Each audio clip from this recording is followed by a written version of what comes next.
Lieutenant Mike Holden, that's Holden, with the San Diego Police Department Homicide Unit. Lieutenant, tell us, if you would, what officers were called, why they were called here. Yes, the San Diego Police Department Dispatch Center received a 911 call from a residence here on the 4800 block of Elsa Road regarding a shooting. Officers were dispatched. When they arrived, they found two deceased persons inside the home. One is a 36-year-old white female, the other is a 39-year-old white male. Paramedics responded.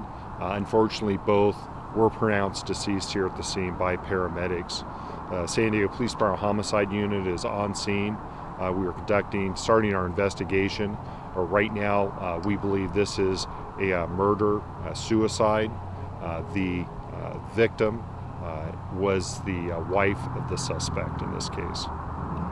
And do they live here at this house, or what can you tell us about their relationship to this house? The information that we have at this time is that our victim was staying with family at this house. Neither our victim nor suspect live at this residence. Is that black truck his truck? It's the black truck that is parked on the street here is our suspect's vehicle. And I guess, can you describe, if you would, the way that that's parked, on facing the wrong way, blocking the driveway, etc.? Does that? Yes, it's parked about mid-block, and it's on the south curb line, but facing west. Okay. Can you tell us also what any other prior contacts that officers may have had with this couple earlier today, especially? San Diego Police Department police officers were dispatched to our victim's workplace today. The nature of that call was a 415 preserve the peace. However, our victim and suspect live in another city here within the county, and the victim was going to call that jurisdiction for a 415 preserve the peace, possibly in the morning. Okay. Anything else you can tell us about this scenario and how it unfolded? Let's clarify that nobody else was home at the time that the suspect arrived and killed his wife? No, there were victims, family members were home at the time. Her sister and her husband, along with two young children. None of the other family members were injured. Obviously, they're devastated. This is a devastating event for the entire family. Were the other family members and children, were they aware of what was happening, or was this like in a whole separate part of the home?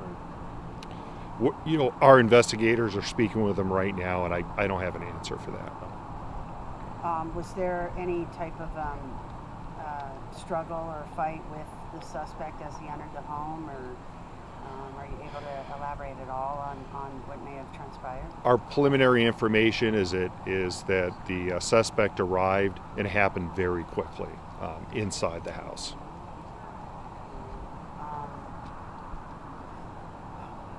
So essentially, the suspect drives up in his pickup truck, quickly enters the home, and then it just happens from there. At this time in our investigation, that's our understanding as far as how the incident unfolded here tonight. It's best if we can get you to say that rather than Gray. Yeah. Sorry. So if you could just sort of paint the picture of the scenario Right. of the arrival. Right. It's our understanding at this time in the investigation that our victim was staying here with family members at a residence at the 4000 block of Elsa Road.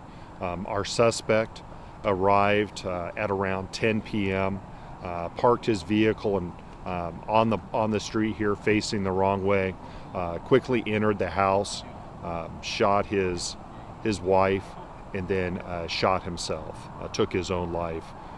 Family members of the victim were present in the house, and they are not injured, and they called 911 and police responded. Paramedics as well responded.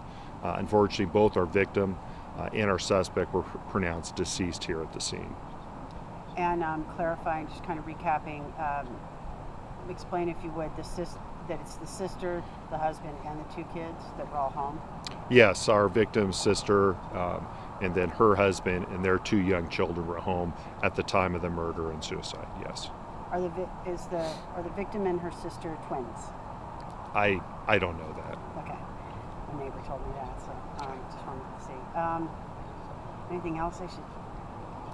Right now, that's the information that we have, and we can release. Obviously, we have their identities, but we're not going to release that pending a full family notification. Understood. Any idea how long they were married? No, I don't. And they don't live within the city of San Diego. Can you tell us what city they live in? They live in the city of Santee. Santee. Okay. All right. I think that's it. Okay. And the confrontation at the workplace today, is there anything more you can tell us about that? Or what that situation was? I don't have details, but I don't believe that there was a confrontation at the workplace. We were called by the victim to her workplace, which was within the city of San Diego. So. And just again, it was to preserve the peace for some sort of. Are you able to elaborate what you mean by preserve the peace? That is my understanding. She requested that police, when she wanted to return back to her house, and she wanted police there to preserve the peace. I do not have details as far as the reason why. Did she have a restraining order on him at all, or? I don't know.